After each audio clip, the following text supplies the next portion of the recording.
Kottayam service സഹകരണ ബാങ്കിൻ്റെ നേതൃത്വത്തിൽ സൗജന്യ ഓണക്കിറ്റ് വിതരണം നടത്തി. കേരള കോഓപ്പറേറ്റീവ് ഹോസ്പിറ്റൽ ഫെഡറേഷൻ മുൻ പ്രസിഡന്റ് കെ ശശിധരൻ ഉദ്ഘാടനം ചെയ്തു. കോട്ടയം പഞ്ചായത്തിലെ സാമ്പത്തികമായി പിന്നോക്കം നിൽക്കുന്ന 28 കുടുംബങ്ങൾക്കാണ് ഓണക്കിറ്റ് വിതരണം നടത്തിയത്. അങ്ങനെ കള്ളവും ചതിയുമില്ലാത്ത, ഒളിവചനങ്ങളില്ലാത്ത, പരസ്പരം കലഹങ്ങളില്ലാത്ത, അങ്ങോട്ടും ഇങ്ങോട്ടും സ്നേഹം കൊണ്ട് പൊതിയുന്ന ഒരു കാലത്തിൻ്റെ ഓർമ്മയാണ് ഓണസങ്കല്പമായി നമ്മുടെ മനസ്സിലെത്തുന്നത്. ഓണം ഒരു ജനവിഭാഗം മാത്രമല്ല, എല്ലാ മതവിഭാഗക്കാരും പങ്കുചേരുന്നതാണ് Onam.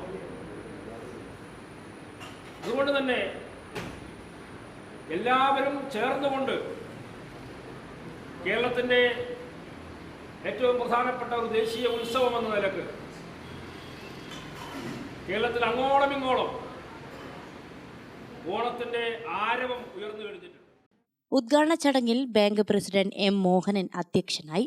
Koothuparamba weavers cooperative society president M Dasan, മുൻ bank president P Raghavan, bank secretary Sampath Kumar, ward member Bipin Chand, bank vice president T K Shameem, bank director K Sanjayan തുടങ്ങിയവർ സംബന്ധിച്ചു. 10ഓളം നിത്യോപയോഗ സാധനങ്ങൾ ഉൾപ്പെടുന്നതാണ് കിറ്റ്.